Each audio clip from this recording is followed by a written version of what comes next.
You're the daughter-in-law in this house now, so cut ties with your own."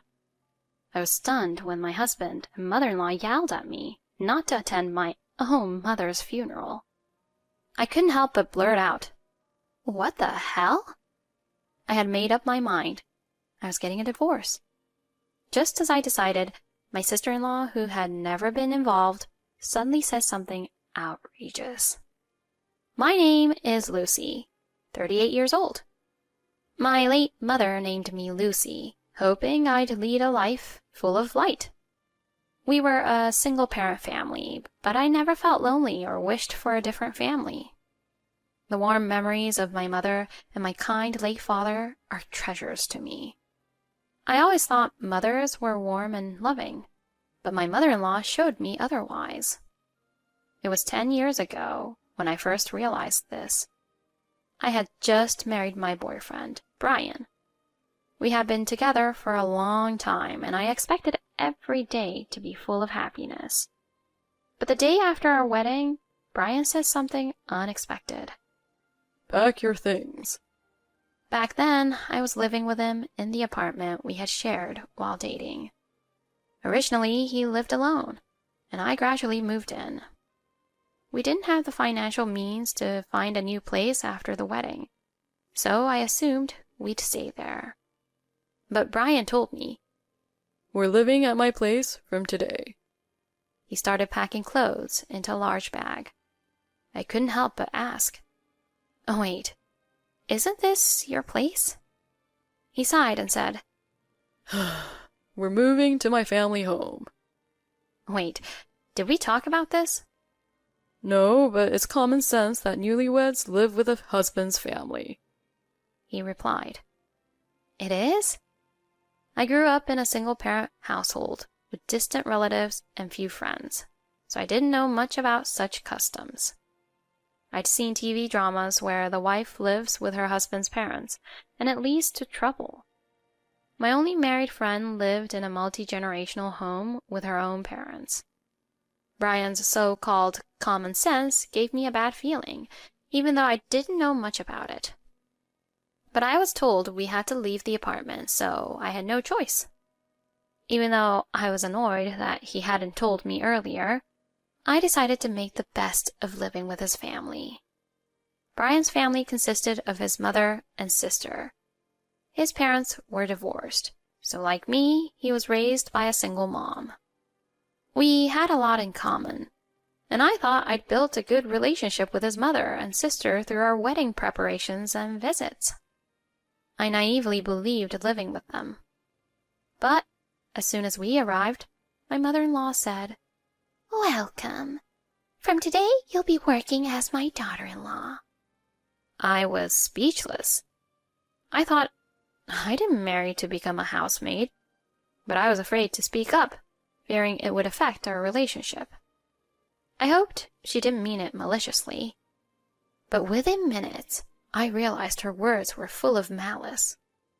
"I saved up all the laundry for you. Wash it all," she said. What?" I replied. "I knew you were coming after the wedding, so I saved it.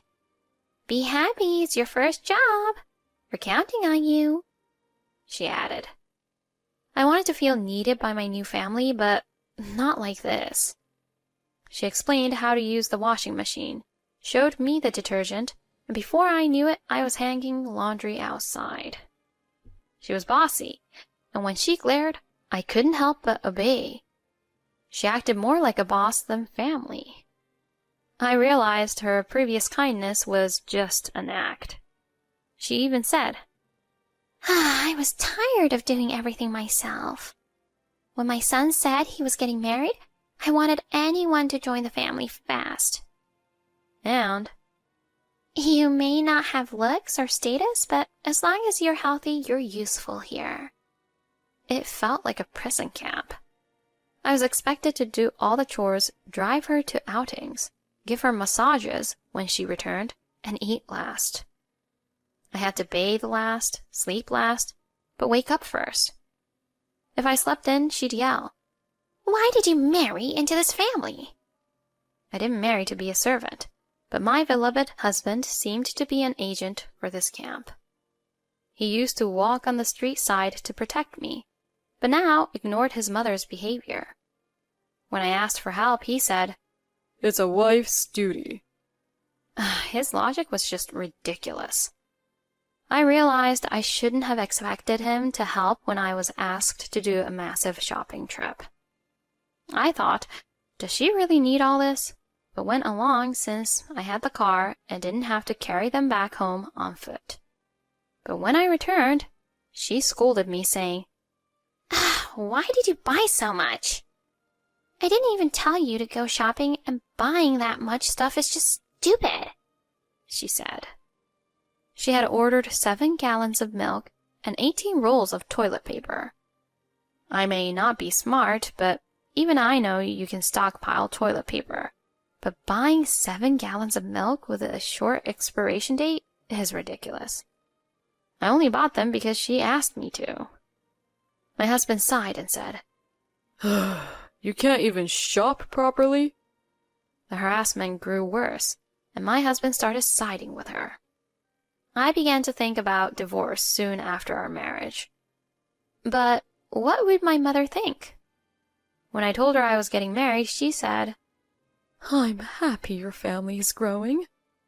I didn't want to tell her I wanted a divorce after less than a year. My mother had worried that our single-parent status might be a problem for my in-laws. I assured her it wouldn't be, but she still felt guilty about it. Growing up in a rural area, single-parent families were rare and faced prejudice. I knew how neighbors would make lewd comments to her. My mother feared I wouldn't be able to marry because of our situation, so she was overjoyed at my wedding. She had tried to hide her tears throughout the ceremony. I didn't want to disappoint her. After 5 months of living with my in-laws, I was so stressed I came down with a high fever. In a normal family, someone would care for you, but here it was like a prison. I was surrounded by guards, not family. Of course, as I lay sick, my mother-in-law yelled, "Why are you lounging around all day?" When I told them I had a fever of 104 degrees, Brian said, "Really? Check your temperature," and handed me a thermometer. It turned out I had a fever of 105 degrees, so he said, "Stay in bed," and allowed me to rest. He used to take care of me when we were dating, but now he didn't even worry. My mother-in-law would come in every hour, forcing me to check my temperature. No kind words or chicken soup, just the silent handover of the thermometer, and then she'd leave if the fever hadn't dropped, looking annoyed. When my fever finally dropped to 102 degrees, she pushed me, saying, "You can start working now." Or, "At least do the laundry." I tried to do the laundry, but I became dizzy and almost fainted. Seeing me like this, Brian and my mother-in-law just laughed and said, "Stop faking it." It was clear they saw me as a worker, not family. As I recovered and started to regain my strength, I received a call that my mother had passed away. She had a stroke while shopping and collapsed in the street. I couldn't believe it and didn't want to. I didn't want to go to the hospital, but I had to. As I slowly prepared to leave, my mother-in-law asked, "Where are you going?" I stammered. My mother passed away." I couldn't find the right words. The more I said it, the further away my mother felt. My mother-in-law, of course, didn't show any sympathy. "Well, hurry back." "I'm sorry?" I replied, shocked. "The lunch dishes are still on the table. Come back and clean them up." No, I can't. There are the wake and funeral, and I won't be able to do anything for the next few days." "What? What did you just say? Are you saying we should do the chores because of your mother's funeral?" I didn't mean to sound arrogant, but yes, that's basically what I was saying. "Yes," I said simply. "Unbelievable. Brian, you're not going to believe what your wife just said." She called to my husband. What's wrong, Mom? She said she won't do chores for a few days, she complained. What? Who do you think allows you to live here? Acting all defiant. Brian shouted at me without even asking why. No, it's not like that. My mother died, and there are things to take care of, so I can't do it. Don't be ridiculous. You're putting our household second to that? You're the daughter-in-law in this house now, so cut ties with your own. Brian yelled, grabbing my collar. What the hell? I said, finally speaking my mind. Nobody cared about my mother. Nobody asked if I was okay. I knew they wouldn't, but losing my mother made their coldness sting even more. I decided then and there. I was getting a divorce. Why hadn't I realized this sooner? My mother would be saddened to know I was living with such people. She always wanted my happiness, and I was far from happy. My mother would never be happy with this. As I was about to say I wanted a divorce, Angie, my sister-in-law, had come down from stairs and said, "Then I'll cut ties too." At that time, I found Angie difficult to deal with. She knew how Brian and my mother-in-law treated me, but never intervened or spoke to me much. She wasn't there for our wedding introductions because of club activities, and though she attended the wedding, we only exchanged a few words. She often stayed silent at dinner and retreated to her room. I couldn't figure her out and assumed she looked down on me like the others. But here she was, saying, "Then I'll cut ties too." Brian, my mother-in-law, and I all exclaimed, what?" in unison. It was the first moment we were all truly united. "Angie, what are you saying?" my mother-in-law asked. "Didn't you just say something like, if you're the daughter, cut ties with your own?" "I said daughter-in-law, not daughter. I never thought of Lucy as my daughter." "Oh, I misunderstood. I thought you were talking about me." "I would never tell you to cut ties with us." "Okay, well, maybe I'll just leave anyway," Angie said nonchalantly. "What?" my mother-in-law gasped. Both Brian and my mother-in-law were stunned. They thought it was a simple misunderstanding, but Angie talking about leaving shocked them. I felt the same. "Why so sudden?" my mother-in-law asked, flustered. "Because the way you treat Lucy is too much," Angie said. Brian and my mother-in-law looked dumbfounded.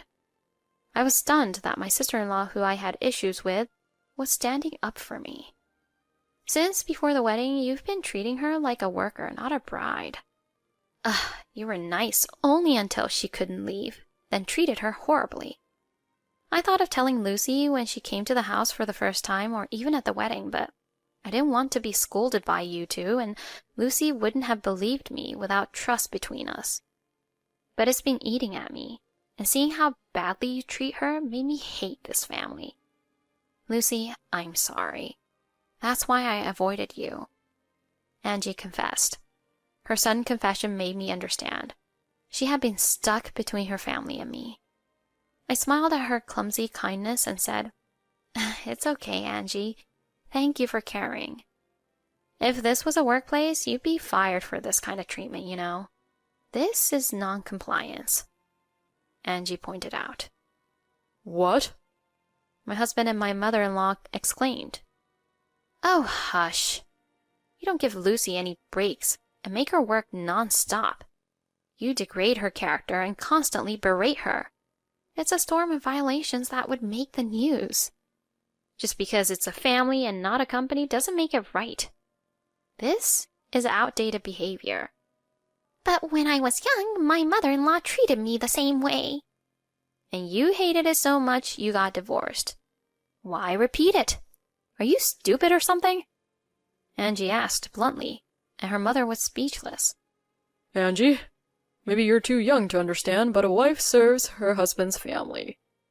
"And maybe you're too old to understand that nobody wants to marry someone like that now. Lucy married you because you pretended to be nice. She'll leave once she sees the real you saying bye-bye." She waved her hand dismissively, making me laugh. Right, Lucy? You've probably already decided to leave him, haven't you? I was startled by her sudden question, but I nodded quietly to her question. Yes, I've decided to divorce him, I said. How dare you talk about divorce when I married you? He raged. My words made my husband lash out, calling me useless and saying I couldn't live alone. Don't you think you should feel lucky to have me? Just as you chose me, I chose you. We should be equals. I glared at him. Exactly, Angie agreed. Brian fell silent, unable to argue. Brian, stop her. We need a new servant if she leaves, my mother-in-law urged. I think it's too late for that, Brian said weakly. What? She said, shocked. No. Yeah, maybe I was wrong. I realize now Lucy chose me too, making me her husband. Since our marriage, he had become more assertive, but he had always been a kind, somewhat timid person. Being at his mother's house gave him strength, but my challenge broke him, and he quickly shrank back. The confident man from moments ago was gone, and his voice grew softer. Mom said a wife should serve her husband's family, but Angie's right. Mom got divorced because of that. I was stupid to believe that's how it should be. I never wanted to mistreat my wife. So I guess this is brainwashing. How dare you call it brainwashing? My mother-in-law fumed, but Brian didn't seem to care. Because of you, I'll be divorced, he accused his mother. She shot back. You followed my lead. Watching them bicker, I said firmly, I'm leaving for my mother's and then my parents' house. I'll send the divorce papers. They tried to stop me, but I ignored them. Only Angie saw me off with, Take care, Lucy. Brian repeatedly tried to visit my parents' house, but I refused to see him. Even if my husband didn't agree to the divorce, the law would protect me, and I wasn't afraid. Once I decided on the divorce, nothing could change my mind. Eventually, he signed the divorce papers. My mother-in-law frequently harassed me, saying, Why did you divorce my son? So I went to the police. After numerous apologies, she finally stopped showing up. I didn't ask for any specific measures. I just told her. I've talked to the police. That alone made her panic, and after daily apologies, I told her she was being persistent, and she stopped coming, likely fearing another report. I wasn't in danger, and reporting her wouldn't have helped, but it worked out. I got a job at a call center near Angie's university, and we became close, meeting for coffee. Brian moved out, blaming his mother for his misfortune. Angie planned to leave after graduation too. It seemed my mother-in-law would be left alone, but Brian had his own trouble. He got engaged quickly after meeting a woman at a matchmaking party, but it turned out she scammed him out of $100,000. The scam was elaborate, and despite seeming like a classic marriage scam, it wasn't legally considered one. The money he gave her was seen as a gift, so he couldn't claim he was swindled. I also sued him for emotional distress due to his verbal abuse. Given the short duration of our marriage, getting significant damages was challenging. Still, I sought out a tough divorce lawyer and secured compensation. Through legal fees meant it wasn't profitable. It was a token of my effort. I wanted proof of my struggle and victory no matter the amount. Beating my husband was enough. He lost everything to the scammer and ended up penniless. Serves him right. 3 years ago, I met a man through a friend. We both have been divorced and have a good relationship. Will we marry? I've learned that marriage isn't necessary for happiness. We're happy as we are, though we might marry someday. For now, I enjoy my independence and deepening friendships at work. I love you no matter what, Lucy, he says, and that's enough for me.